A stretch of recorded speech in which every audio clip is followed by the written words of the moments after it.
دوای هاتنی هێزی وەڵامدانەوەی خێرا بۆ خوورماتوو بە ئامادەبوونی فەرماندەی ئەو هێزە و قایموقامی قەزاکە و بەڕێوبەری پۆلیس و دەستگا ئامنی و ئیدارەکان سێ لیژنە بۆ ئاساییکردنەوە و قەرەبووکردنەوەی زیان لێکەوتوانی ڕووداوەکانی 16 ئۆکتۆبەر پێکێنرا.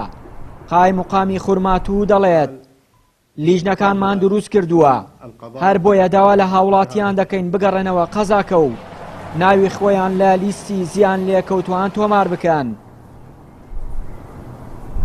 سمعت اللجنة الأمنية لە کۆبوونەوەیەکدا تایبەت بە بارودۆخی خوورماتوو بە چەند بڕیارێک گەیشتین لەوانە گەڕانەوەی ئاوارەکان بۆ ناوچەکانی خۆیان بێ هیچ کۆت و بەندێک. هەروەها لیژنەیەک لە دام و دەستگا ئەمنیەکان و مەختارەکانی ناوچەکە پێک دێنرێت بۆ دەستنیشانکردنی ئەوانەی لە کاری تیرۆریستیەوە گلەون تاوەکو یادداشتی دەستگیرکردنیان بۆ دەربکرێت.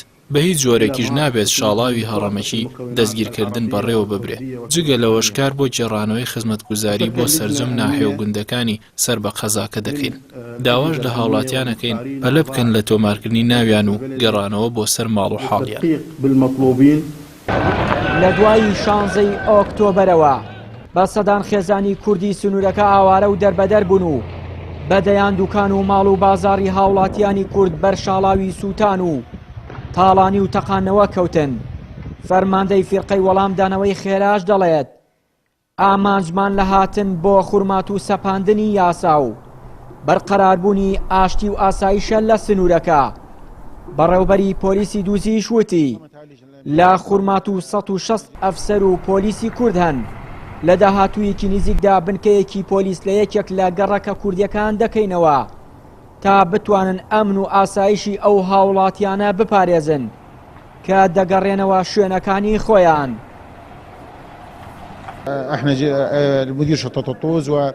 قەزای خوورماتوو لە ژێر چاودێری فەرماندەیی ئۆپراسیۆنەکانی سەلاحەدین و پۆلیسی سەلاحەدین و ئەو یەکانی حەشتی شەعبیدایە کە لە ناوچەکان. ئاسایشی نێوخۆیی قەزاکە لە ئەستۆی پۆلیسدایە. هەرچی پشتێنەی ئەمنی دەوری قەزاکە و پاراستنی سنوورەکانە ئەوە بە هەر یەک لە سوپا و حەشتی شەعبی سپێدراوە. جگە لەوەش دام و دەستگا و مخابەراتەکان لە ناوە و دەرەوەی قەزای خوورماتوو بە ئەرکی خۆیان هەڵدەستن و کار لەسەر پاراستنی ئاسایش دەکەن.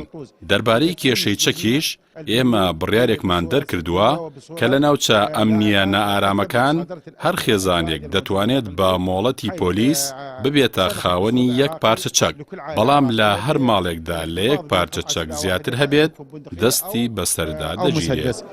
فعلى هذا الحال تم العمل.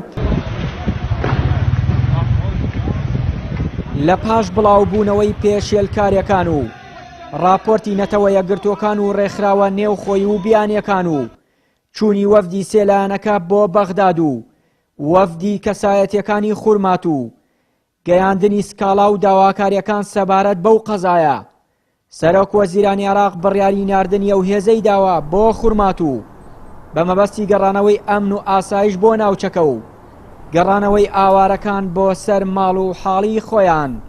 چیانووری کەناڵی ئاسمانی پەیام خوورماتوو.